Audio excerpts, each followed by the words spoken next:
మా గడియాన్పల్లె విలేజ్ నుంచి వెళ్ళి వంటలకు వచ్చినాం. మేము దీన్ని గంపతీర్థం అని అంటాం. ఇది ఓసి పక్కన ఉన్న శాండ్ బంకర్ దగ్గర ఉన్న కంక చెట్లలోకి వచ్చినాం. Forest, near forest.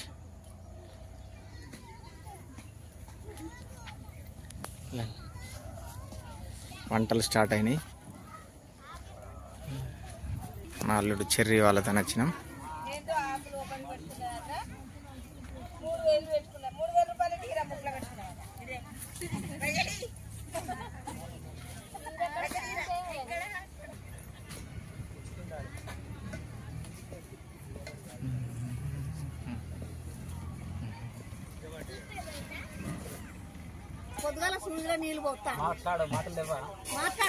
ఏడు చూడు ఎటు వచ్చినావు నువ్వు చెర్రీ?